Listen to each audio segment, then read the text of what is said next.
Baik, teman-teman, mari kita lanjutkan ya untuk materi TOEFL kita. Jadi hari ini kita ada di chapter ke-14 dan ini nanti kita akan tangkap sekaligus ya. Jadi di hari pertama dulu saya menyampaikan kalau di reading nanti yang harusnya ada 6 chapter itu bisa kita rangkap menjadi 3 chapter atau 3 bab, teman-teman.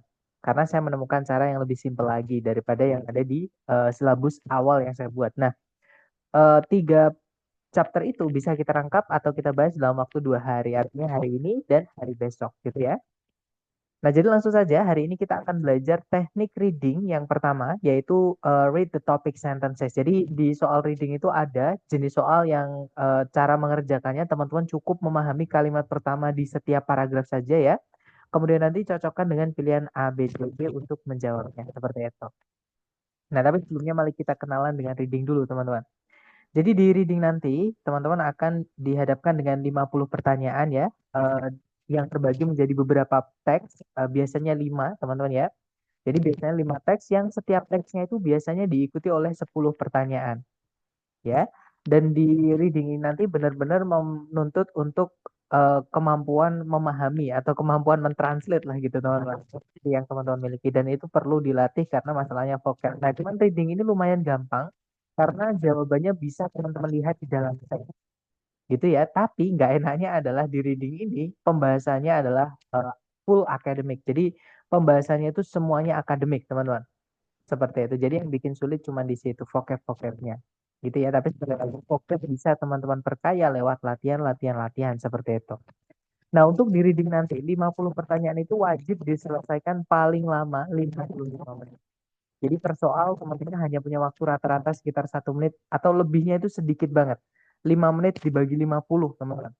Seperti jadi anggap aja 1 menit gitu ya. Nah, kemudian kalau biasanya yang teman-teman biasanya belum pernah ngambil kelas preparation atau persiapan TOEFL, biasanya akan membaca teksnya dulu. Nah, tapi ini tidak saya sarankan ya, karena ini nanti akan menyita lumayan banyak waktu. Jadi tips kalau di reading utamanya ya, teman-teman kenali soalnya dulu. Jadi kenali apa yang diminta oleh soalnya atau yang ditanyakan oleh soalnya. Nah, nanti baru teman-teman akan tahu teknik apa yang harus dilakukan dengan teks. Daripada kalau teman-teman baca teks dulu, kemudian ketika mengerjakan soal, baca teks lagi. Nah, kita ringkas aja dua aktivitas yang sama menjadi satu. Gitu ya. Jadi baca soalnya dulu, kemudian lari ke teks seperti itu. Jadi kalau di kelas saya sarankan untuk membaca pertanyaannya dulu, baru ke teksnya atau bacaannya. Seperti itu. Ya, karena ketika teman-teman membaca soalnya dulu, nanti akan ada 3 cara mengerjakannya berdasarkan informasi yang ditanyakan, gitu ya. Nah, hari ini kita akan belajar teknik yang pertama untuk mengerjakan beberapa jenis soal reading, yaitu read the topic sentences atau cukup membaca kalimat pertama di setiap paragraf. Jadi topic sentence itu letaknya di kalimat pertama di setiap paragraf, teman-teman. Gitu ya. Nah, teknik ini teman-teman harus bisa pakai maksud saya ketika teman-teman dihadapkan dengan soal reading yang menanyakan garis besar mengenai teks. Nah, maksudnya garis besar mengenai teks itu soal yang bagaimana, Sir? Nah, jadi misalnya nih, teman-teman dihadapkan dengan soal yang menanyakan tentang main idea atau gagasan utama.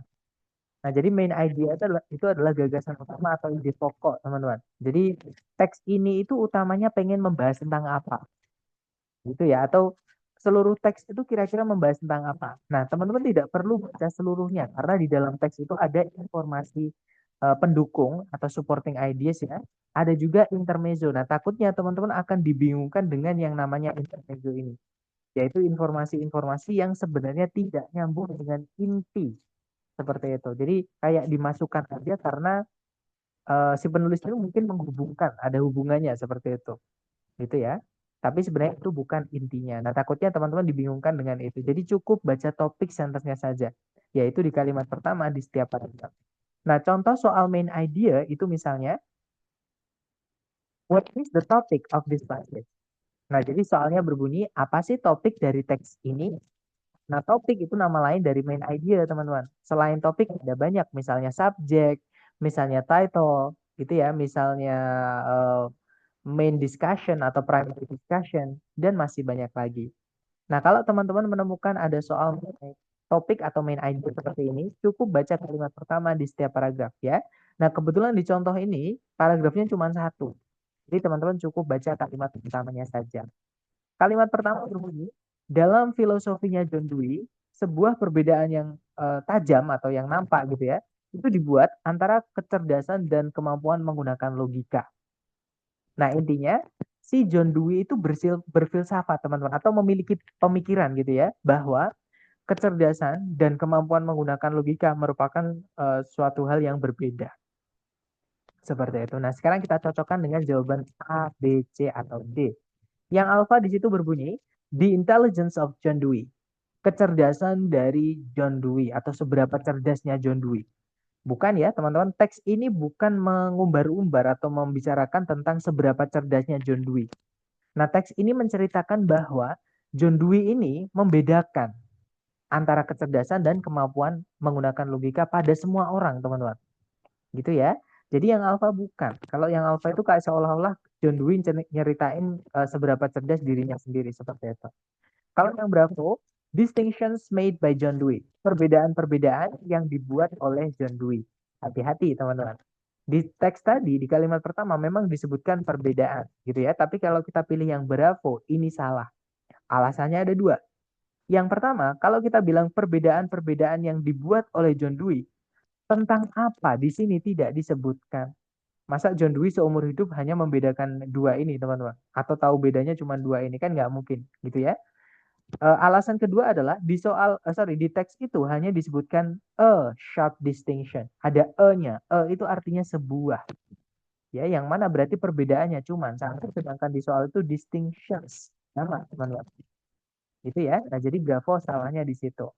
Kalau yang Charlie, gagasan-gagasannya si Dwi mengenai kemampuan untuk menggunakan logika. Nah, yang Charlie ini ada di dalam kalimat pertama, teman-teman. Tapi kalau kita pilih yang Charlie, itu salah. Kenapa? Karena ada sebagian informasi yang dihapus atau tidak dianggap atau dihilangkan, yang mana tidak boleh. Gitu ya. Nah, yang dihilangkan apa? Yang dihilangkan adalah intelligence, kecerdasan. Karena Dwi bukan cuma membahas tentang kemampuan menggunakan logika ya, tapi juga membahas tentang kecerdasan. Seperti itu. Nah, jadi jawaban yang tepat adalah delta. Di situ disebutkan bagaimana kecerdasan itu berbeda dari kemampuan menggunakan logika dalam karya-karyanya Dwi atau tulisan-tulisannya Dwi. Karya tulisnya gitu ya. Jadi teori-teorinya itu ditulis di karya-karyanya itu yang disebut dengan filosofinya tadi. Seperti itu.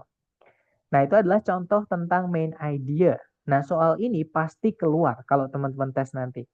Gitu ya, entah cuma 1, 2, 3, atau 4, atau bahkan 5 pasti keluar. Seperti itu. Nah, kemudian jenis soal kedua yang cara mengerjakannya teman-teman juga cukup baca kalimat pertama di setiap paragraf saja, yaitu idea organization. Nah, jadi kalau diartikan idea organization itu adalah pengembangan ide atau pengembangan gagasan. Maksudnya adalah bagaimana si penulis itu teman-teman, menyajikan atau gaya gaya penulisannya dia itu bagaimana, atau caranya dia membawakan topiknya itu bagaimana, gitu ya. Nah, contoh soalnya seperti ini. Sama ya, kita baca soalnya dulu, teman-teman. Di situ soalnya berbunyi, in this passage, di dalam teks ini, nah teksnya, soalnya nggak selesai, teman-teman. Nggak lengkap. Kita nggak tahu kalau seperti ini jenis soal apa. Nah, tapi saya pastikan teman-teman tidak akan pernah menemukan soal yang tidak lengkap seperti ini di tes yang resmi dari ITS atau tes TOEFL yang asli gitu, teman-teman.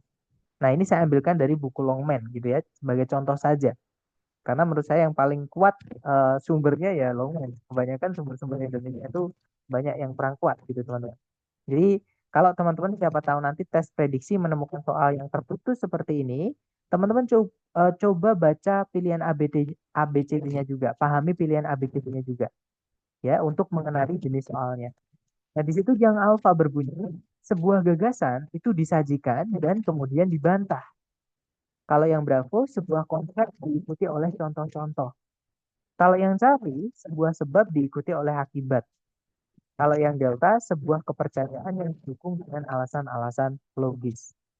Nah, berarti ini ngomongin tentang eh, gimana atau cara si penulis menyusun idenya itu atau membawakan ceritanya atau membawakan topiknya itu bagaimana menjabarkannya.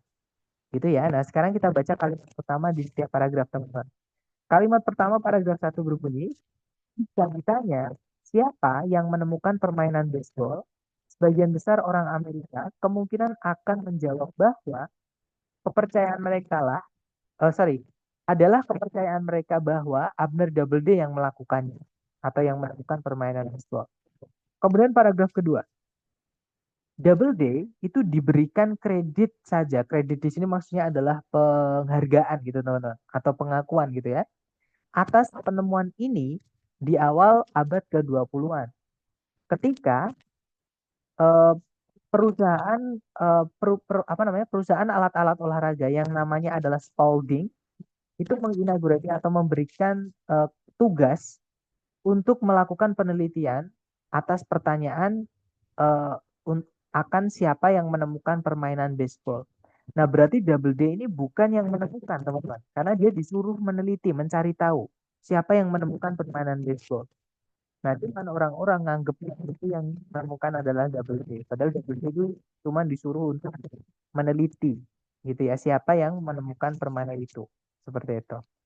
Paragraf terakhir, hari ini atau sekarang ini, sebagian besar sejarawan olahraga itu sepakat bahwa Doubleday itu sebenarnya tidak memiliki andil apapun dalam perkembangan permainan baseball. Nah, berarti di paragraf 1 tadi si penulis itu menyatakan suatu pemahaman publik gitu ya, atau kepercayaan orang-orang Amerika secara umum atau secara luas. Nah, di paragraf kedua dia itu membuktikan atau membantah pernyataan tersebut, teman-teman, atau membuktikan itu salah gitu ya. Nah, di paragraf terakhir juga seperti itu. Nah, berarti jawaban yang tepat adalah yang alfa tadi ya, yaitu sebuah gagasan disajikan di paragraf pertama, teman-teman. Dan kemudian dibantah di paragraf kedua dan paragraf ketiga. Gitu. Nah, untuk idea organisasi ini jarang sekali keluar, tapi pernah, teman-teman. Gitu ya. Dan yang terakhir adalah tone, purpose, sama course. Nah, kalau jenis yang terakhir ini jarang sekali keluar, teman. Bahkan selama saya tes, saya belum pernah menemukan jenis soal ini. Gitu ya, teman-teman. Nah, tapi siapa tahu nanti ketika teman-teman tes dari lembaga menemukan soal ini, jadi saya berikan gitu ya, teman-teman, buat jaga-jaga aja. Nah, jadi tone, purpose, sama course itu apa? Tone itu adalah suasana hati si penulis. Kalau nggak gitu, sikap si penulis. Kalau nggak gitu, sudut pandang si penulis mengenai topik yang dia tulis, teman-teman. Jadi si penulis itu berpihak atau tidak dengan topik yang dia angkat.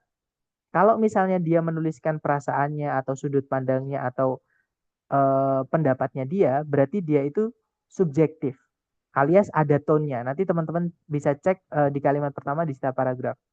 Nah, tapi ketika teman-teman membaca di kalimat pertama di setiap paragraf, teman-teman tidak menemukan si penulis itu menyatakan perasaannya atau menuliskan sudut pandangnya atau pendapatnya, artinya si penulis ini netral alias objektif. Jadi si penulis ini hanya ingin memberikan informasi atau pengetahuan kepada pembacanya. Itu ya. Kemudian purpose. Nah, purpose itu sebenarnya juga ada hubungannya dengan tone, teman-teman. Oke, purpose itu tujuan si penulis menulis teks tersebut itu supaya apa? Supaya pembacanya nanti mana? Ya. Nah, kalau course itu adalah bidang keilmuan apa yang mengangkat topik yang ditulis oleh si penulis ini. Seperti itu. Gitu ya, teman-teman. Nah, untuk contohnya, misalnya seperti ini. Di situ nomor 4 pertanyaannya berbunyi, yang manakah di antara berikut ini yang paling mendeskripsikan tujuan si penulis dalam teks ini? Nah, ini menanyakan tentang purpose atau tujuan si penulis, teman-teman. Nah, kita baca ya kalimat pertama di setiap paragraf. Kalimat pertama paragraf 1 berbunyi, hingga sekarang pengakuan-pengakuan yang didapat dari terduga atau tersangka dalam keadaan dihipnotis itu belum dianggap atau belum diakui sebagai barang bukti oleh pengadilan-pengadilan di Amerika Serikat. Nah, jadi intinya kalau ada orang bukan suruh ngaku sih, intinya ada pengakuan dari seseorang yang dihipnotis. Nah, misalnya pengakuannya itu kita rekam atau kita video, itu nggak bisa dianggap sebagai barang bukti di pengadilan Amerika Serikat, teman-teman. Nah, kemudian paragraf kedua. Sebuah kasus sengketa lahan yang membawa-bawa pengakuan yang didapat secara hipnotis itu langsung dibawa ke Pengadilan Tinggi Amerika Serikat. Nah, berarti ini ngomongin tentang bagaimana apa namanya posisi dari pengakuan yang didapat dari hipnotis di dalam pengadilan Amerika Serikat. Gitu ya. Sekarang kita cek ABCD teman-teman. Yang alfa berbunyi, untuk menjelaskan detail-detail dari suatu kasus pengadilan tertentu. Makanya, teks ini bukan utamanya ngomongin tentang kasus pengadilan. Memang di situ ada contoh tadi di paragraf kedua, yaitu kasus sengketa lahan.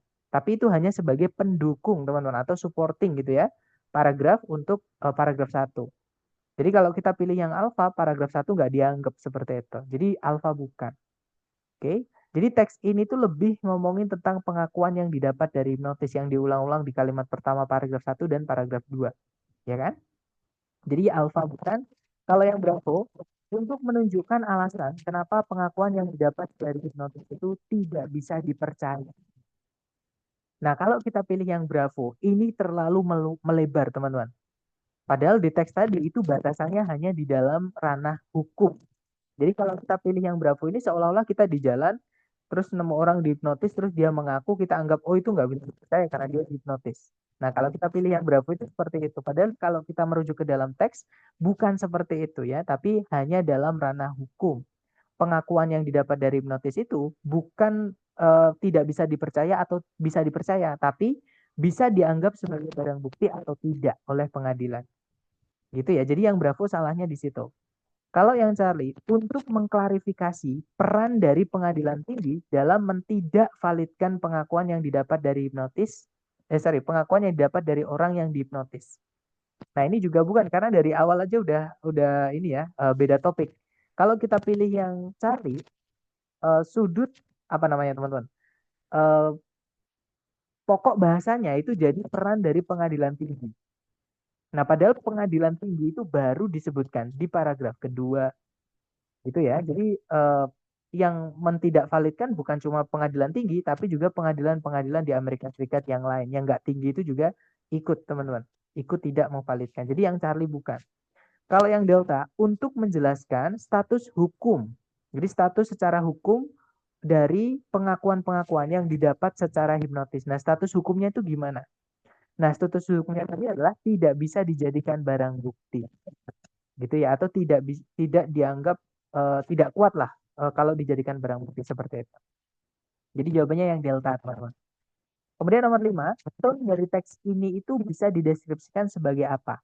Nah, kalau teman-teman menemukan ada pertanyaan mengenai tone, teman-teman cari di kalimat pertama di setiap paragraf, ada nggak si penulis itu menuliskan perasaan dia, gitu ya, atau sudut pandang dia terhadap topik yang dia tulis. Nah, kalau misal ada yang mana? Seperti itu. Nah, contohnya di situ kalimat pertama paragraf 1 berbunyi, hingga sekarang pengakuan yang didapat dari hipnotis, dari orang-orang yang dihipnotis gitu ya, itu belum dianggap atau diterima sebagai barang bukti oleh pengadilan-pengadilan di Amerika Serikat. Di kalimat pertama paragraf 1 itu si penulis tidak ada. Kita tidak tahu penulis itu merasa bagaimana tentang pengakuan yang didapat dari hipnotis dalam pengadilan Amerika Serikat. Berarti si penulis ini tidak ikut-ikut, teman-teman. Ya, dia hanya objektif, hanya menyajikan apa adanya, informasi apa adanya. Atau kita baca lagi di paragraf kedua. Sebuah kasus sengketa lahan yang membawa pengakuan yang didapat dari hipnotis langsung dibawa ke pengadilan tinggi Amerika Serikat. Nah, di sini si penulis juga tidak memberikan petunjuk apa yang dia rasakan atau bagaimana pendapat dia gitu ya, ataupun ya gitu ya teman-teman. Jadi berarti si penulis ini netral alias objektif, hanya ingin memberikan pengetahuan atau informasi kepada pembacanya.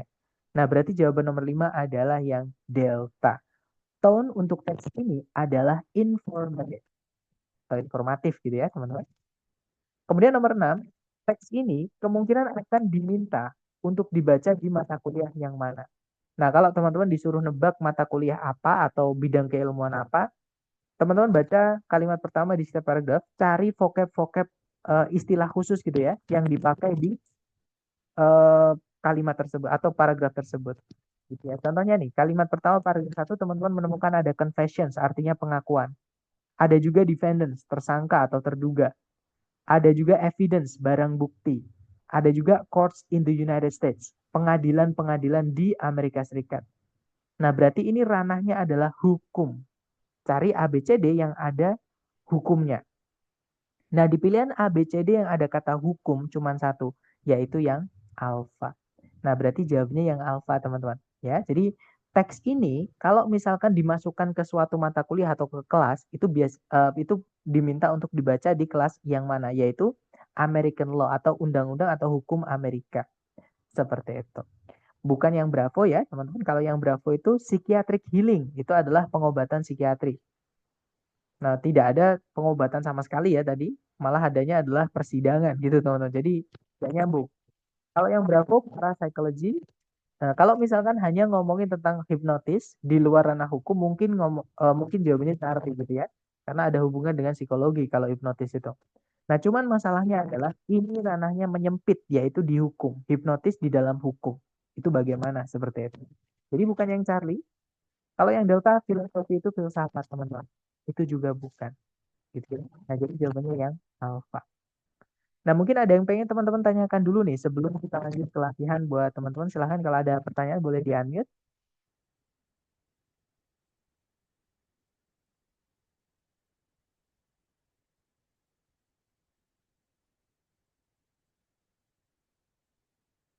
Sepertinya tidak ada ya. Nah, sekarang coba teman-teman kerjakan dulu latihan-latihannya ya. Nanti kita bahas bareng dan buka kamus nggak apa-apa mumpung teman-teman masih bisa. Karena kalau sudah real test nanti teman-teman sudah nggak bisa buka kamus. Itu ya.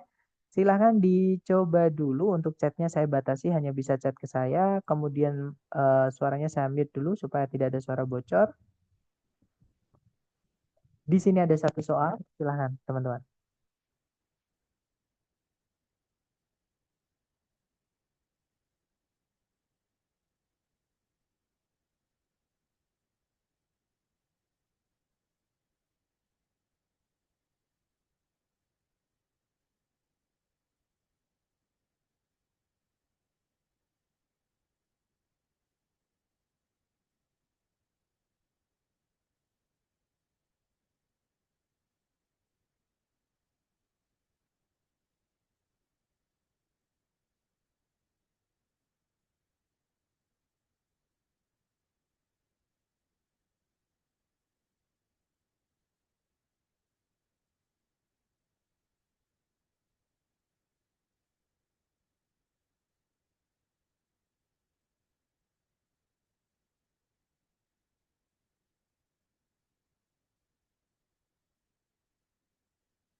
Ini waktunya habis. Silahkan jawabannya teman-teman boleh dikirim di chat ya. Kemudian kita bahas bareng. Silahkan teman-teman.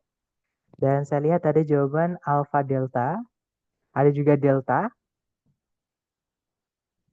Oke, Andra alpha atau delta ya? Mari kita cek bareng teman-teman. Kita baca dulu soalnya ya. Di situ soalnya berbunyi, topik dari teks ini itu bisa dideskripsikan sebagai apa? Nah, jadi pertanyaannya tentang topik ya. Kita baca topik sentence-nya, kalimat pertama di setiap paragraf, teman-teman.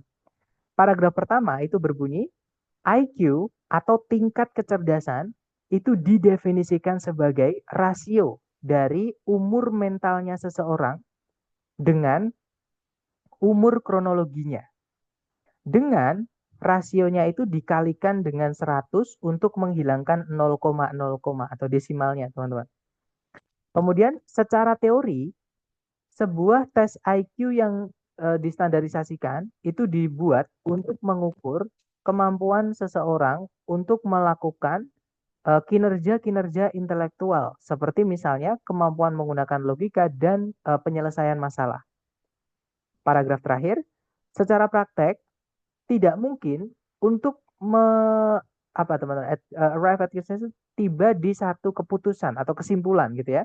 Tidak mungkin untuk menyimpulkan jenis kinerja intelektual yang mana yang mendemonstrasikan kecerdasannya seseorang atau mewakili kecerdasannya seseorang seperti itu. Nah, kita cek ABCD ya, teman-teman. Yang alfa itu aplikasi itu penerapan. Jadi penerapan IQ dalam kehidupan nyata. Nah, ketika teman-teman membaca kalimat pertama di setiap paragraf tadi, ada nggak teman-teman menemukan IQ itu di kehidupan nyata dibuat apa? Kan nggak ada ya, teman-teman. Jadi, bukan yang alfa.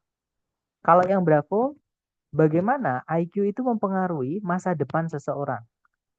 Nah, sama di kalimat pertama di setiap paragraf tadi, teman-teman tidak menemukan korelasi tentang IQ dengan masa depan seseorang. Jadi yang Bravo bukan.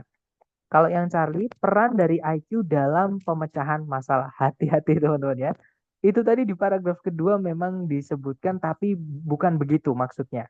Jadi di paragraf kedua itu, tes IQ itu maksudnya atau dimaksudkan untuk mengukur kemampuan seseorang dalam melakukan kinerja-kinerja intelektual seperti misalnya problem solving salah satunya. Jadi tes IQ itu ditujukan untuk mengukur kemampuan seseorang untuk menyelesaikan masalah.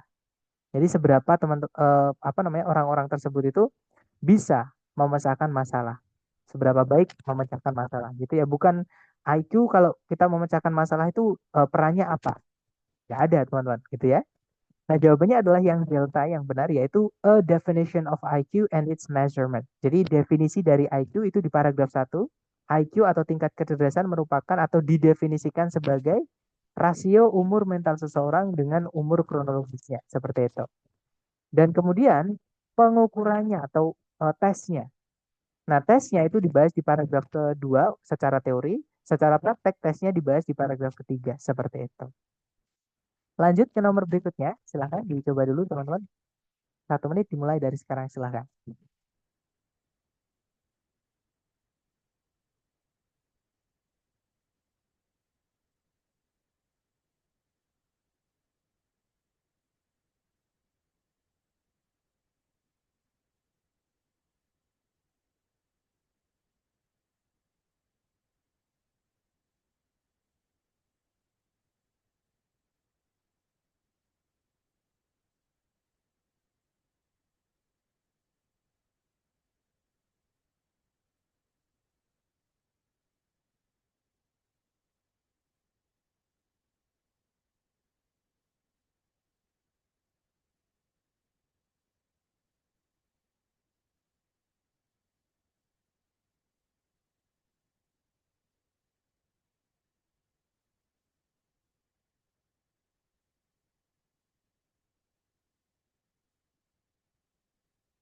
Ini waktunya habis, silahkan jawabannya teman-teman boleh dikirim ke chat dulu ya. Yang saya lihat ada jawaban alfa. Oke, semuanya menjawab alfa. Mari kita cek. Di situ soalnya berbunyi, bagaimanakah informasi di dalam teks ini dikembangkan? Nah, ini menanyakan idea organization, teman-teman. Ya, jadi bagaimana cara si penulis ini menyajikan informasi dari sudut pandangnya atau cara penulisannya dia, cara si penulis ini berbicara, tapi menulis maksudnya gitu ya, melalui tulisan seperti itu. Nah, sekarang kita cek soalnya kalimat pertama di setiap paragraf ya. Di situ kalimat pertama berbunyi, kontroversi itu mengelilingi, maksudnya mengelilingi itu berarti mengikuti gitu ya, menyertai gitu. Jadi ada kontroversi yang menyertai gagasan untuk menggunakan organisme yang dimodifikasi secara genetik dalam kehidupan sehari-hari. Kontroversi itu perdebatan, teman-teman, seperti itu. Nah, kemudian paragraf kedua, menurut satu pandangan terhadap GMO atau genetically modified organism tadi ya, para kritikus itu berargumen bahwa mereka itu berbahaya bagi kesehatan manusia dan juga lingkungan.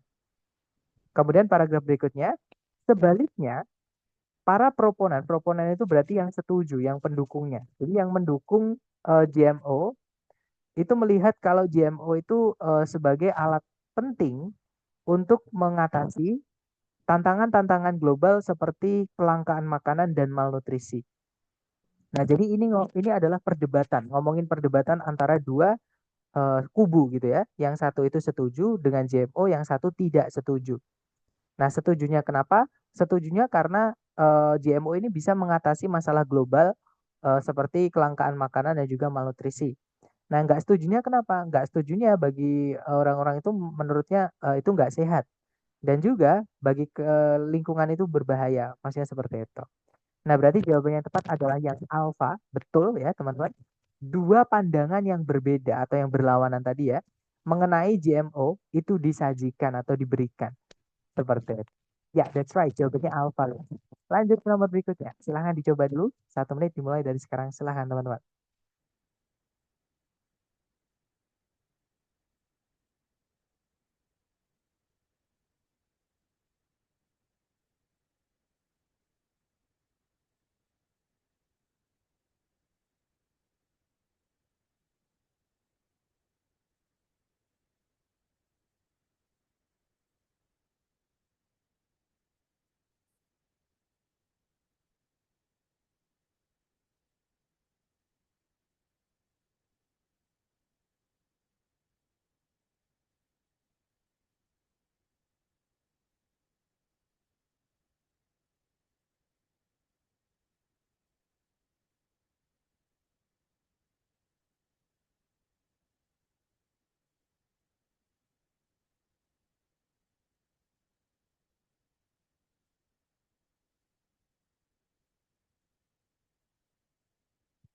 Right, thumbs up guys. Silahkan jawabannya dikirim di chat dan saya lihat teman-teman menjawab antara alfa.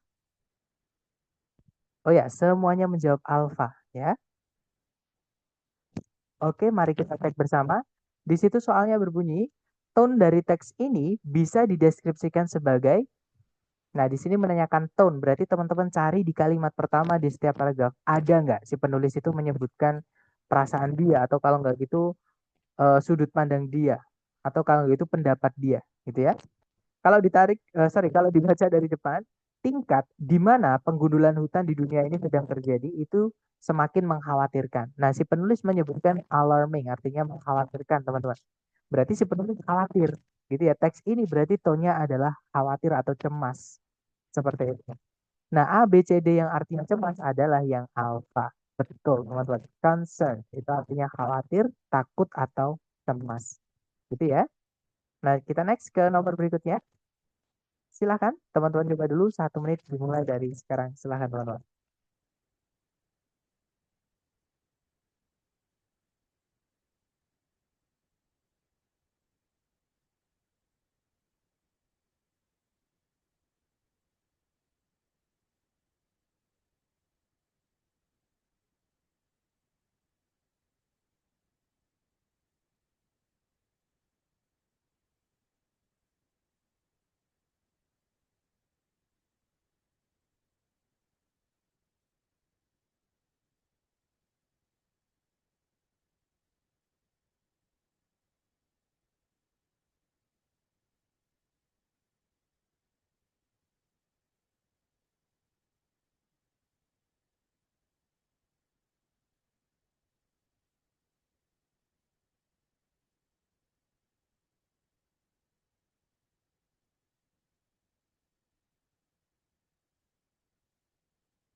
Oke, waktunya habis ya. Silahkan jawabannya teman-teman dikirim di chat. Dan saya lihat ada jawaban Charlie, ada juga jawaban Delta. Kita cek, ada juga Alpha. Mari kita cek bersama ya. Nah, di sini soalnya berbunyi, what is the passage mainly about? Tentang apakah utamanya teks ini? Gitu ya. Jadi ini ngomongin tentang main idea, teman-teman. Kita baca kalimat pertama di setiap paragraf ya. Kalimat pertama paragraf 1 berbunyi, kata bahasa Prancis yaitu Renaissance itu berarti kelahiran kembali. Kemudian paragraf kedua, perubahan-perubahan dalam budaya ini itu sangat mempengaruhi kebudayaan bermusik dari zaman Renaissance, yaitu bagaimana orang-orang itu menilai musik sebagaimana bagaimana musik itu dibuat, dimainkan, dibahas dan juga disebarluaskan. Paragraf berikutnya, Renaissance music di Eropa atau bermusik di Eropa itu lebih dari sekedar, itu lebih ke ya, karena nggak ada adanya. Jadi lebih ke sebuah gerakan atau perpindahan budaya secara luas atau secara umum dan keadaan berpikir daripada serangkaian teknik musik tertentu. Nah, intinya bukan cuma tentang musik, tapi juga seluruh budaya, gitu ya. Nah, sekarang kita cek ABCD. Intinya, teman-teman, ini tuh ngomongin tentang Renaissance. Seperti itu. Jadi zaman, ini zaman, bisa dibilang zaman keemasan ilmu pengetahuan dan sastra lah, gitu ya, zaman dulu itu. Atau ke civilization itu apa? Peradaban. Jadi peradaban baru lah, bisa dibilang seperti itu. Nah, kita cek ABCD yang alfa, komposisi musik yang paling menggambarkan perkembangan selama zaman Renaissance-nya Eropa. Nah, apakah teman-teman ketika membaca kalimat pertama di setiap paragraf tadi menemukan komposisi musik? Kan jawabannya tidak ya, teman-teman. Jadi bukan yang alfa. Oke. Kalau yang Bravo, teknik-teknik bermusik yang yang digunakan ya, were in use itu yang digunakan selama zaman Renaissance. Hati-hati juga teman-teman. Yang Bravo ini seolah-olah iya, tapi bukan itu. Jadi kalau yang Bravo ini seolah-olah kita hanya membahas tentang musiknya di zaman Renaissance. Nah, tapi kalau teman-teman pelajari lagi di situ ya, itu bukan cuma ngomongin bermusik, teman-teman. Tapi lebih ke seluruh budaya. Mungkin di situ memang disebutkan musiknya aja, gitu ya. Tapi di situ ada kata outlook, eh, budaya gitu ya. Memang di sini ada musik sih, tapi bukan cuma ke musik saja, teman-teman. Di paragraf terakhir itu jelas juga. musical renaissance, walaupun ada kata musicalnya itu buat ngecoh ya, teman-teman. Di Eropa itu lebih ke arah perubahan budaya secara utuh atau secara umum, secara besar, secara garis besar seperti itu. Jadi bukan cuma bermusik, maksudnya seperti itu. Jadi bukan yang Bravo ya. Kalau yang Charlie, Renaissance Eropa sebagai sebuah perkembangan budaya yang mencakup perubahan-perubahan gaya bermusik juga. Nah, jadi outlook tadi gaya atau budaya gitu ya. Salah satunya adalah bermusik ini. Nah, jadi jawabannya adalah yang Charlie, teman-teman. Gitu ya. Kalau yang Delta, praktek-praktek bermusik Romawi dan Yunani kuno selama zaman Renaissance. Nah, di kalimat pertama setiap paragraf tadi, apakah ada praktek bermusik eh, Romawi sama Yunani kan nggak ada, teman-teman. Berarti bukan yang itu. Jawabannya Charlie ya. Lanjut ke nomor berikutnya. Silahkan teman-teman coba dulu. 1 menit dimulai dari sekarang.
Oke, waktunya habis. Silahkan jawabannya teman-teman dikirim di chat ya. Kemudian kita bahas bareng. Dan saya lihat ada jawaban Bravo, ada juga Charlie, ada juga Delta, mari ada juga Alpha. Nah, sudah lengkap teman-teman. Alpha, Bravo, Charlie, Delta. Mari kita cek bersama ya. Di situ soalnya berbunyi, the main point of the passage is to. Nah, main point itu bukan main idea ya. Main point itu adalah tujuan teman-teman, purpose. Itu nama lainnya adalah main point. Jadi tujuan utama dari teks ini adalah untuk apa? Nah, tapi sama caranya mengerjakan kita baca kalimat pertama di setiap paragraf. Kalimat pertama paragraf 1 berbunyi, transformasi atau perubahan dari pohon-pohon palem dan dinosaurus menjadi bahan bakar fosil seperti batu bara dan minyak bumi merupakan sebuah fenomena yang diketahui bagi banyak orang. Nah, tapi bagaimanakah ini terjadi? Nah, sebenarnya dari sini pun sudah kelihatan ya. Ini ngomongin bagaimana transformasi pohon-pohonan palem seperti kelapa, palem gitu ya, dan juga dinosaurus itu bisa berubah menjadi fossil fuels itu tadi. Seperti itu. Misalnya ada batu bara dan minyak bumi itu bagaimana prosesnya. Gitu ya. Nah, kita cek yang paragraf berikutnya. Bahan bakar fosil itu berawal dengan banyaknya kehidupan dan sedikitnya oksigen atau terbatasnya oksigen. Kemudian paragraf berikutnya, batu bara itu terbentuk ketika tanah gambut itu secara memadai terkompresi atau tertekan oleh beban yang yang menumpuk semakin tumbuh di atasnya untuk memaksa air dan zat-zat atau senyawa-senyawa yang lain itu keluar dari tanah gambut tersebut yang akhirnya meninggalkan massa karbon yang terkonsentrasi atau yang mengumpul atau yang memadat seperti itu teman-teman. Paragraf berikutnya, 300 juta tahun yang lalu selama periode Karboniferus sebagian besar dunia itu menyerupai rawa Okefenokee. Paragraf terakhir, cadangan-cadangan yang besar atau yang banyak dari batu bara dan minyak bumi itu masih ada di bawah tanah. Namun harga atau resiko gitu. Jadi harga di sini bukan cuma maksudnya uang teman-teman, tapi juga risiko terhadap lingkungan. Itu semakin meningkat dengan pasti, entah itu dalam hal dolar, jadi secara uang gitu ya, dan juga terms di sini maksudnya adalah ranah, jadi ranah lingkungan seperti itu. Nah, berarti ini ngomongin tentang proses bagaimana yang awalnya dinosaurus bukan cuma proses ya, syarat juga teman-teman atau kondisi. Jadi syarat atau kondisi eh, dinosaurus dan pohon palem itu bisa menjadi bahan bakar fosil seperti batu bara dan minyak bumi seperti itu. Nah, kita cek yang alfa itu mengangkat atau mempromosikan gitu ya. Konservasi itu pelestarian dari bahan bakar fosil. Bukan ya, teman-teman, karena teks ini bukan tujuannya ngajak ke situ. Ini jadi kayak subjektif nanti kalau kita pilih yang alfa. Jadi kalau yang alfa itu nanti teksnya jadi kayak ada masalah gitu ya. Misalkan kelangkaan bahan bakar fosil, terus juga si penulis itu bilang misalnya ayo kita hemat bahan bakar fosil lah. Kalau nggak gitu ayo kita jaga bahan bakar fosil seperti itu. Tapi kan nggak ada di situ teman-teman. Kalau yang Bravo menjelaskan di mana deposit itu tumpukan-tumpukan atau kandungan-kandungan yang paling kaya atau yang paling banyak dari bahan bakar fosil itu berada atau terletak. Nah, di kalimat pertama di setiap paragraf tadi itu kita tidak menemukan di bumi ini kandungan bahan bakar fosil terbanyak itu di mana? Kan nggak ada, teman-teman. Gitu ya. Yang ada hanya disebutkan kalau masih ada cadangan di bawah bumi atau di perut bumi di bawah tanah itu sebenarnya masih ada, masih banyak. Gitu ya. Tapi untuk mengambilnya itu semakin sulit karena ada risiko untuk biaya yang lebih tinggi atau besar dan juga terhadap lingkungan. Bahaya terhadap lingkungan seperti itu. Nah, jadi bukan ngomongin di mana yang paling kaya atau yang paling banyak ya, tapi hanya menyatakan kalau bahan bakar fosil itu masih ada cadangannya. Gitu ya. Tapi kalau misalkan mau diambil resikonya gede, entah itu dalam hal dolar ataupun risiko terhadap lingkungan. Nah, kalau yang Charlie menunjukkan masalah-masalah yang akan datang dengan penggunaan bahan bakar fosil. Nah, di kalimat pertama setiap paragraf kita tidak menemukan, teman-teman, masalah apa yang akan timbul dalam dengan penggunaan bahan bakar fosil. Gitu ya. Jadi Charlie bukan jangan terjebak dengan paragraf terakhir ya. Paragraf terakhir itu tidak memberitahukan tentang masalah yang akan timbul ketika kita menggunakan bahan bakar fosil gitu ya. Yang disebutkan di paragraf terakhir hanyalah jumlah atau kuota gitu kasarannya ya. Jadi kuota dari bahan bakar fosil di bumi ini sebenarnya masih ada, tapi sulit kalau mau diambil. Bukan sulit sih, ini terbatas gitu teman-teman. Karena harus mengeluarkan banyak biaya atau bisa menimbulkan kerusakan terhadap lingkungan juga seperti itu. Nah, jadi jawaban yang paling tepat adalah yang delta ya. Increase understanding of how fossil fuels are formed. Jadi meningkatkan pemahaman para pembacanya mengenai bagaimana bahan bakar fosil itu bisa terbentuk. Jadi prosesnya itu bagaimana? Seperti itu. Gitu ya. Nah, jawabannya yang delta, teman-teman. Lanjut ke nomor berikutnya. Silahkan teman-teman coba dulu ya. 1 menit dimulai dari sekarang, silahkan.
Oke, waktunya habis teman-teman. Silahkan jawabannya teman-teman dikirim di chat dulu ya. Kemudian kita bahas. Dan saya lihat teman-teman menjawab delta, ada juga bravo, ada juga alpha, ada juga Charlie. Sudah lengkap teman-teman. Alpha, bravo, Charlie, delta. Baik, mari kita cek bersama. Di situ soalnya berbunyi, what does the passage mainly discuss? Apa yang teks ini utamanya bahas? Nah, berarti ini menanyakan tentang main idea. Kita baca kalimat pertama di setiap paragraf, kemudian kita cocokkan dengan pilihan A, B, C, D, gitu ya.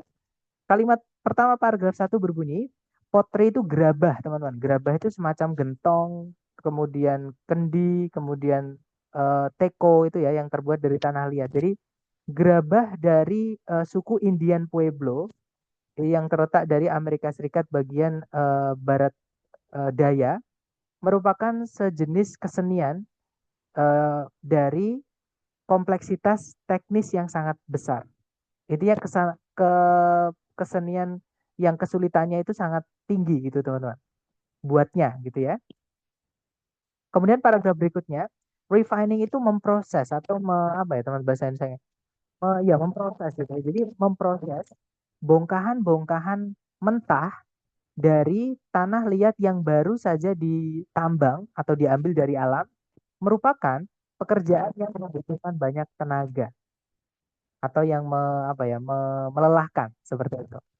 Kemudian paragraf berikutnya, sebagian besar jenis tanah liat itu membutuhkan penambahan dari suatu bahan non plastik sehingga tanah liat tersebut itu dapat menahan proses pengapian, yaitu proses pengerasan menggunakan suhu panas yang tinggi tanpa retak.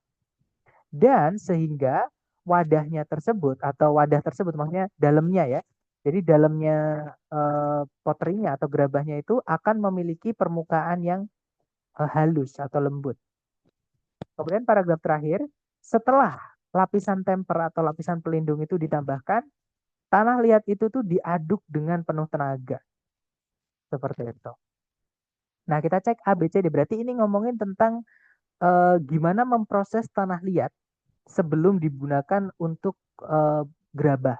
Gitu ya, teman-teman. Kita cek A, B, C, D. Yang alfa, berbagai macam jenis tanah liat yang digunakan untuk membuat gerabah suku Pueblo. Nah, di kalimat pertama di setiap paragraf tadi, kita tidak menemukan jenis-jenis tanah liat apa aja yang dipakai oleh suku Pueblo untuk membuat gerabah, teman-teman. Berarti yang alfa bukan ya. Tanah liat tadi itu disebutkan bahkan seperti ini bunyinya. Hampir sebagian besar tanah liat atau hampir semua tanah liat jenisnya gitu ya. Itu memerlukan. Berarti intinya di sini si Pueblo ini tidak pilih-pilih. Jadi semua tanah liat mereka pakai karena semua tanah liat itu sama membutuhkan lapisan bahan non plastik tadi. Seperti itu. Jadi yang alfa bukan ya. Kalau yang bravo, sumber-sumber dari tanah liat atau dari mana suku Pueblo itu mendapatkan tanah liat yang digunakan untuk membuat gerabah mereka. Nah, di kalimat pertama di setiap paragraf pun juga tidak menemukan, teman-teman, dari mana mereka mengambil tanah liat tersebut. Yang ada bahkan tadi ya sekali lagi disebutkan sebagian besar jenis tanah liat atau hampir semua jenis tanah liat itu memerlukan tambahan. Berarti mereka nggak pilih-pilih, teman-teman. Gitu ya. Jadi mereka itu pakai tanah liat apapun, cuman memprosesnya ini yang unik seperti itu. Kalau yang Charlie, kriteria atau persyaratan gitu ya, yang para pembuat gerabah gunakan ketika memilih tanah liat untuk gerabah Pueblo. Nah, ketika membaca kalimat pertama di setiap paragraf tadi, teman-teman tidak menemukan juga kan syaratnya tanah liatnya itu bagaimana kan nggak ada. Ya, yang ada hanyalah apa yang mereka lakukan dengan tanah liat yang sudah mereka ambil di alam tadi. Gitu ya. Jadi yang Charlie bukan, teman-teman. Kayaknya si Pueblo ini tidak pilih-pilih gitu ya, tidak ada kriteria. Seperti itu.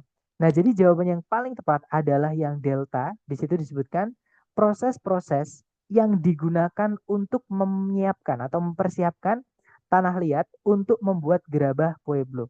Jadi prosesnya atau stepnya itu apa aja? Apa yang harus dilakukan dengan tanah liat itu?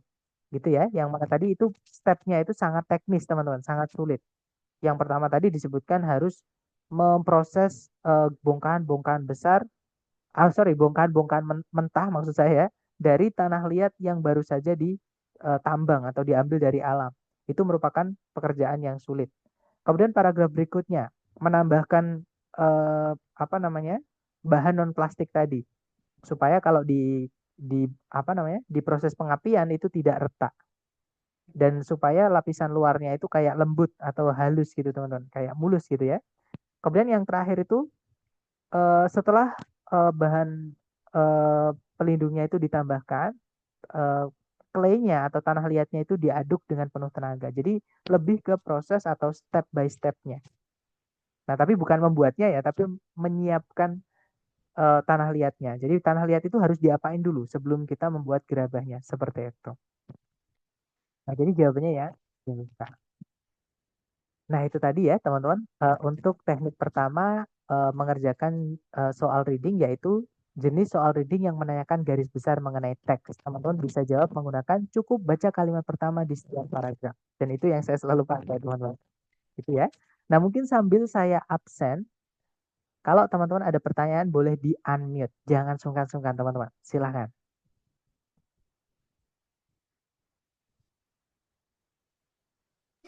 Mister, Iya, Miss. Silahkan, iya, Miss. Mister izin tanya, berarti ini tuh benar-benar ya, Mister, kalau kalimat pertamanya aja terus kita kita pahami gitu ya, buat menjawab Betul, soal Miss. reading. Betul. Jadi cara Udah pasti tercepat. gitu ya, cepatnya. Sudah pasti, betul. Jadi cara cepat dan pasti, teman-teman. Cuman sekali lagi ya, karena reading ini adalah menuntut vocab. Jadi teman-teman harus benar-benar memahami dan bisa membedakan di pilihan A, B, C, D. Karena A, B, C, D itu kadang mengecoh sekali, teman-teman.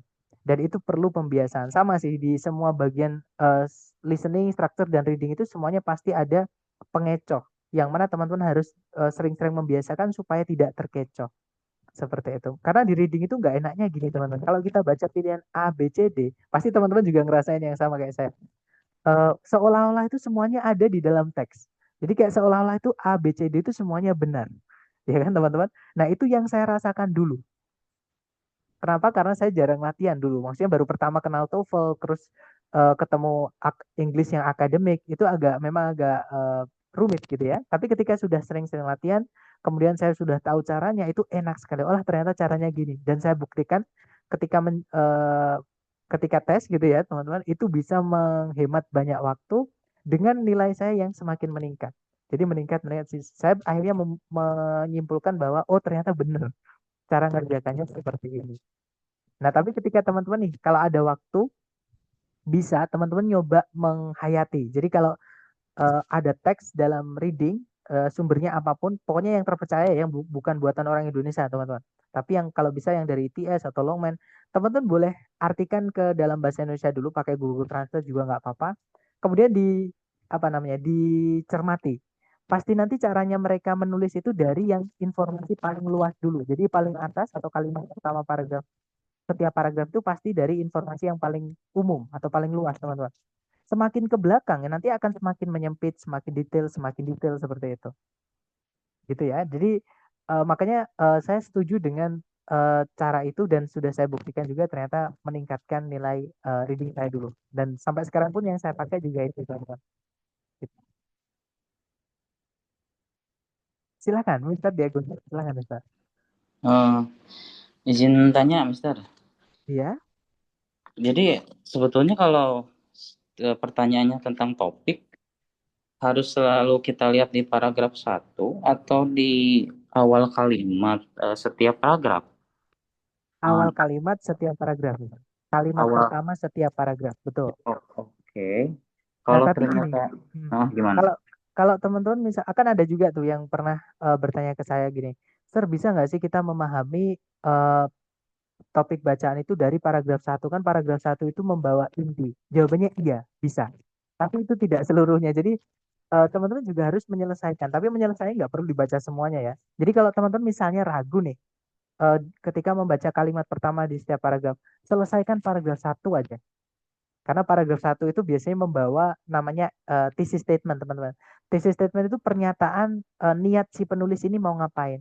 Walaupun kadang nggak secara langsung ditulis gitu ya, tapi teman-teman akan bisa menghayati atau mencernanya gitu. Tapi sekali lagi itu perlu perlu dilatih seperti itu.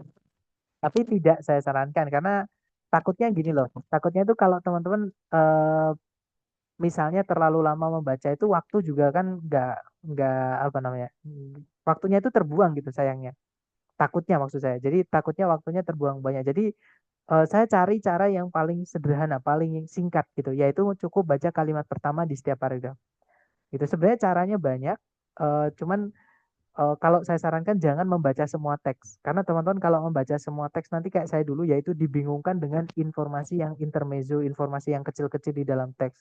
Kadang kita membaca pilihan A, B, C, D-nya itu merasa oh ini ada di dalam teks. Nah, ada itu belum tentu ya sesuai yang ditanyakan, teman-teman. Misalkan yang ditanyakan adalah main idea. Main idea kan seluruh teks. Nah, sedangkan di pilihan B misalnya, itu ada informasi kecil yang benar ditulis di tengah-tengah sini. Nah, padahal itu hanya sebagai supporting idea dari kalimat sebelumnya, yaitu main topik apa namanya? Main idea dari paragraf berikutnya atau topik sentence dari paragraf berikutnya, seperti itu. Jadi hati-hati sekali dengan informasi di reading karena bisa mengecoh. Takutnya kalau teman-teman juga nemu intermezzo. Intermezzo itu biasanya nggak nyambung teman-teman dengan informasi-informasi yang lain. Seperti itu. Dek, kamu benerin dulu ini ya, Dek. Kepalanya kasihan nanti. Awas, awas Gimana nih? kejepit. Ada apa? Di saya? Oh, oh iya, Mister. Em, Mister, aku mau nanya lagi kalau tadi kan ada pertanyaan how pieces organized itu masuk ke the idea ya. Gimana, Mister? Sorry. Yang how pieces organized itu kan masuk ke idea. Idea Idea. organization, betul. Idea Nah, organization. nah selain how pieces organized ada lagi nggak yang menuju ke idea kata-katanya seperti apa gitu, Mister, biar kita nggak terkecoh. Karena Eh, Kalau misalkan takut. pertanyaannya apakah ada kata-kata lain, jawabannya ada, teman-teman.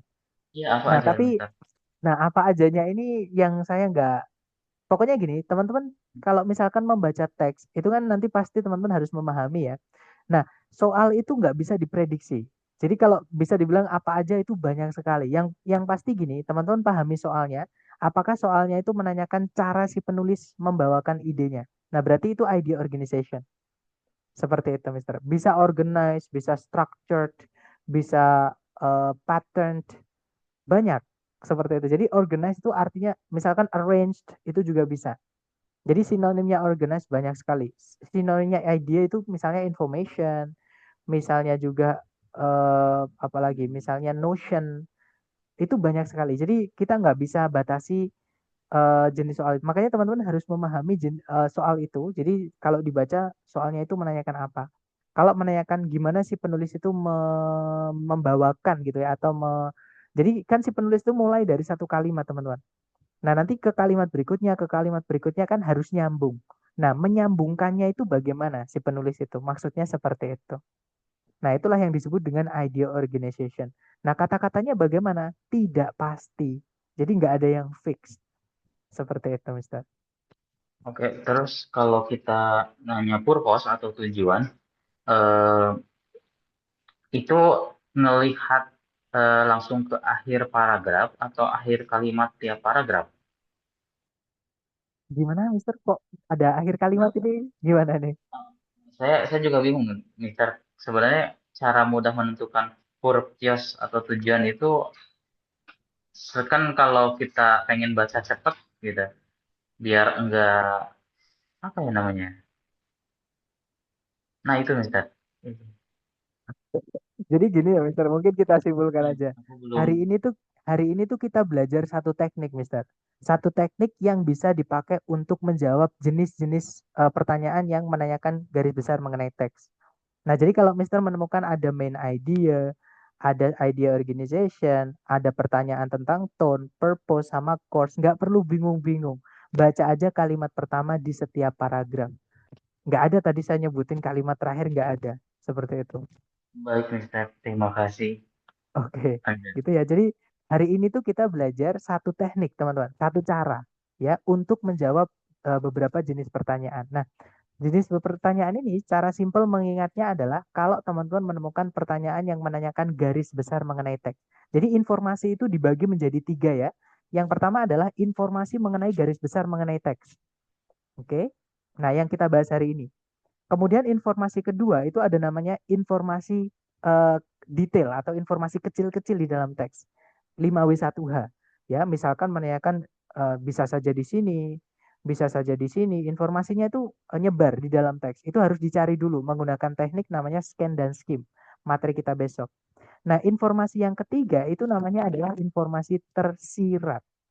Nah, informasi tersirat itu di teks nggak ada, tapi kita bisa ketahui dari informasi yang ada di dalam teks. Jadi kita kayak nyimpulin gitu, ya. Misalnya gini, eh, pohon Giant Sequoia itu tumbuh banyak di bagian lerengnya Sierra Nevada. Nah, pertanyaannya adalah Sierra Nevada itu apa? Nah, itu adalah yang dimaksud dengan informasi tersirat. Karena di teks misalkan ngomongin tentang pohon yang namanya Giant Sequoia. Kalau nggak gitu pohon California Redwood itu kan sejenis gitu, semacam lah gitu. tiba-tiba nyebutin tentang eh, Sierra Nevada seperti itu. Nah, Sierra Nevada itu ada sebuah tempat yang memiliki lereng gitu ya, di mana tempat itu tumbuhnya giant sequoia dan California redwood tadi misalnya gitu ya. Nah, berarti cari di pilihan A, B, C, D karena pertanyaannya adalah eh, apa namanya? Sierra Nevada itu apa? Cari A, B, C, D kata benda yang punya lereng, teman-teman. Misalnya ada yang alfa itu laut, yang bravo itu misalkan sungai, yang Charlie itu misalnya danau, yang delta itu misalnya pegunungan. Nah, yang punya lereng kan pegunungan, berarti Sierra Nevada itu pegunungan. Seperti itu. Nah, tapi tidak disebutkan di dalam teks itu bahwa Sierra Nevada itu pegunungan, tidak ditulis seperti itu. Itu yang dimaksud dengan informasi tersirat. Seperti itu. Jadi tidak ditulis di dalam teks, tapi kita bisa tahu dari informasi yang ada di dalam teks seperti itu. Kata kuncinya di lereng tadi. Nah, itu materi kita besok, gitu ya. Nah, untuk sekarang itu yang garis besar dulu, teman-teman. Yang kalau teman-teman ditanyain mengenai teks, seluruh teks gitu ya, itu adalah garis besar mengenai teks. Cara mengerjakannya cukup baca kalimat pertama di setiap paragraf. Itu informasi yang paling umum atau yang membawa intinya lah gitu, teman-teman, kalau dibilang. Nah, setelahnya inti itu ada penambahan atau detail. Jadi kayak dilanjutin gitu, kayak ditambah-tambahin supaya lebih jelas lagi atau supaya lebih eh, mudah dipahami lagi informasinya seperti itu. Izin tanya, maaf di luar topik, Mister. Terkait reward yang Mister janjikan di awal pertemuan, kira-kira kapan diumum? Besok ya, teman-teman. Jadi seperti yang di hari pertama dulu saya sampaikan, buat teman-teman yang saya absen selalu hadir, nanti akan saya kirimkan video pembahasan tes yang dari lembaga ya, supaya teman-teman juga bisa tahu apakah jawaban teman-teman sudah benar atau tidak, kira-kira benarnya yang mana, kalau salah kenapa, kalau benar kenapa. Nah, tapi sekali lagi untuk yang selalu hadir, seperti yang absensinya penuh. Tapi kalau teman-teman misalkan nih, Sir, saya pernah absen sekali, mau ikut masih bisa, tapi syaratnya harus ikut ekstensi, seperti itu. Dikirimnya japri, teman-teman. Kalau di grup saya dimarahi sama admin ya, karena itu sebenarnya nggak boleh sama admin. Tapi kan kalau saya mikirnya gini, kalau teman-teman dikasih tes, terus teman-teman tiba-tiba dinilai aja, nggak dikasih tahu yang benar yang mana, yang salah yang mana, salahnya kenapa, benernya kenapa kan juga teman-teman pasti juga bingung atau nggak tahu gitu kan. Nah, makanya saya berinisiatif sendiri ingin membuatkan video itu. Tapi itu hanya buat reward. Makanya karena dari reward itu maksudnya saya bisa lihat semangat teman-teman nih belajar. Walaupun sibuk, walaupun ada hujan, ada badai, teman-teman masih sempatkan. Nah, di situ juga jadi penyemangat saya seperti itu. Nah, jadi nanti besok akan saya umumkan cara mengklaimnya gimana reward itu. Gitu ya, teman-teman.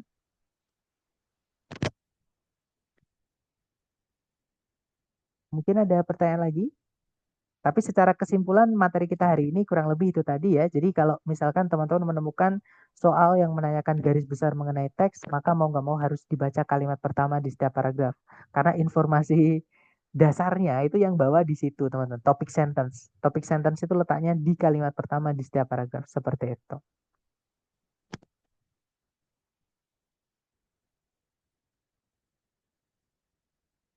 Mister, kalau join course telat sehari, jadi hari pertama tidak ikut.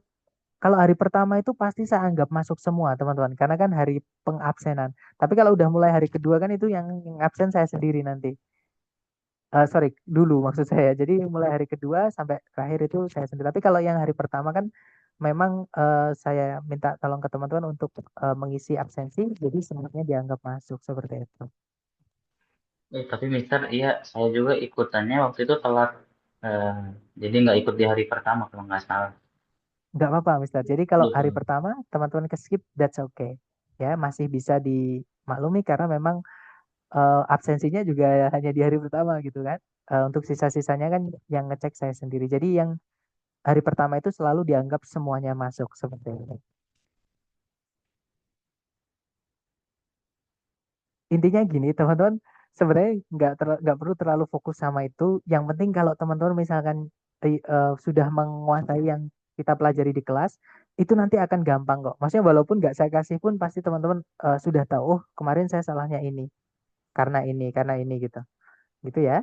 Dan apa namanya? eh, nanti pun kalau teman-teman dapat soal yang berbeda pun dari yang tes dari lembaga, kalau caranya pun teman-teman juga sama yang kita pelajari di kelas itu juga enak gitu. Jadi walaupun nggak saya kasih video pembahasan ataupun apapun, teman-teman masih bisa menganalisa, oh ini karena ini, karena ini, karena ini berarti ini, gitu misalnya. Gitu ya. Makanya saran saya perkuat eh, apa namanya pemahaman teman-teman mengenai bab-bab sebelumnya seperti itu. Silahkan Mister Dia Guntur. Nanti tuh kita kayak semacam tes kan ya di akhir ya. Nah itu jenisnya itu kayak tes TOEFL LTS juga atau eh, gimana Mister? Oke, jadi gini, ini saya kasih tips buat teman-teman buat membedakan tes resmi yang asli ITS atau bukan. Itu paling gampang itu dari biaya pendaftaran. Tes TOEFL resmi dari ITS yang ada di New Jersey, Amerika Serikat ya, teman-teman. Itu daftarnya itu paling murah itu 550. Yang saya tahu ya, sekarang yang paling murah itu di UNER, kalau nggak gitu di Unibro, Brawijaya. Nah, itu masih 550. Nah, selain dua itu yang saya tahu itu sudah di atasnya. Contohnya kalau Magenta itu 575. Kemudian kalau Bappenas 585 kalau saya nggak salah. Jadi tiap tempat daftar itu beda-beda. Tapi yang paling murah yang saya pernah tahu itu adalah 550.000 teman-teman. Jadi kalau misalnya teman-teman daftar kursus nih, katakanlah ada tulisannya dapat tes.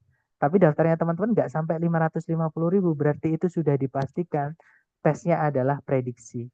Karena nggak mungkin teman-teman lembaga itu mengcover sebanyak itu membernya gitu ya. Misalkan ada di periode ini katakanlah ada 50 orang misalnya.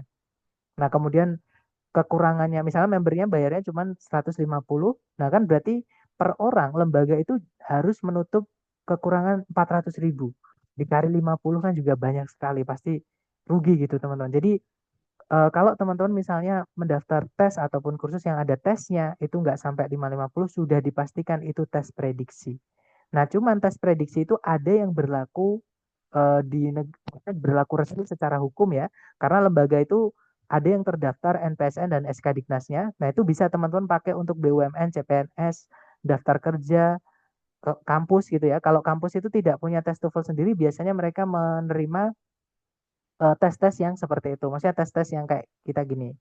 Asalkan pokoknya sertifikatnya diakui aja. Maksudnya ada SK Diknas dan juga NPSN itu. Itu bisa dipakai seperti itu. Nah, kemudian tapi kalau yang untuk beasiswa contohnya LPDP, contohnya AAS, ya kalau yang dari lembaga mereka nggak mau teman-teman karena kurang standar gitu ya. Karena kekuatan validasinya atau sorry bukan validitas ya.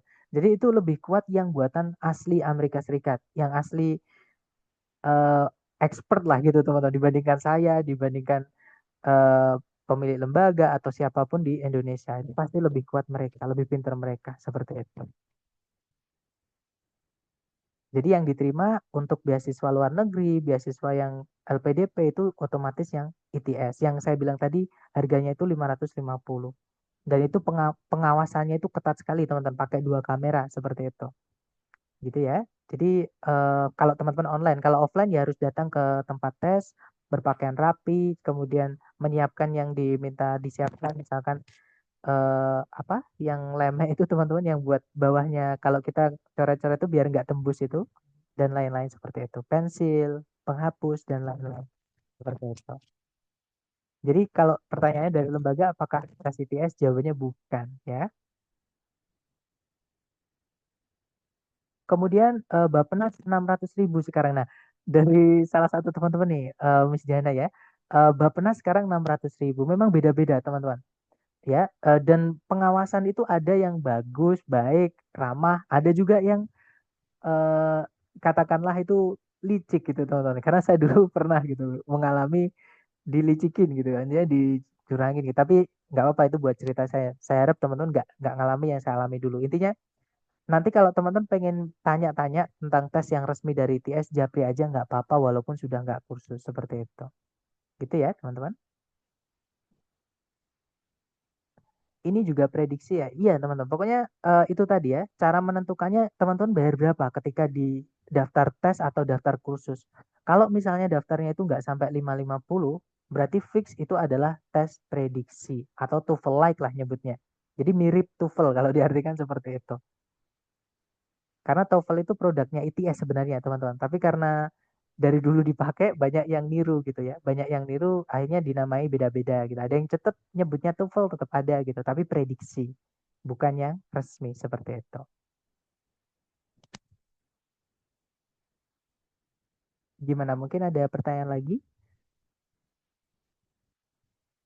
Atau nanti kalau teman-teman ada pertanyaan mengenai pertofelan ya, japri aja. Tapi kalau tentang materi mungkin hari ini silakan ditanyakan teman-teman, mumpung belum ditutup.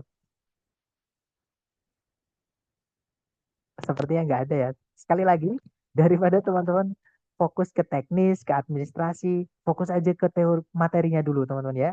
Karena daripada teman-teman buru-buru daftar, misalkan di Bapnas 600.000, terus teman-teman nggak sampai skornya kan buang buang waktu, buang uang gitu. Jadi saran saya perkuat dulu pondasinya.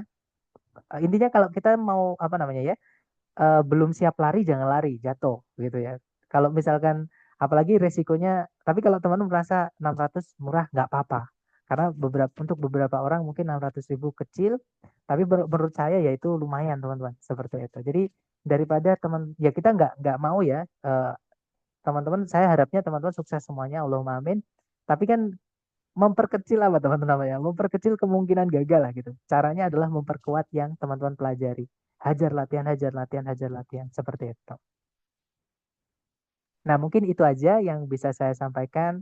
Mohon maaf kalau misalnya kata-kata saya itu mungkin ada yang eh, tersinggung. Mohon maaf teman, tapi ini benar gitu yang saya sampaikan ini, biar maksudnya teman-teman tuh juga biar fokus ke latihan bukan ke yang administrasinya. Nanti kalau mau tanya-tanya administrasi, japri aja jangan sungkan-sungkan. Gitu ya. Terima kasih atas kehadiran teman-teman dan partisipasi aktifnya. I'll see you again next time. Bila saya say, Assalamualaikum warahmatullahi wabarakatuh. And have a good day guys. See you next time.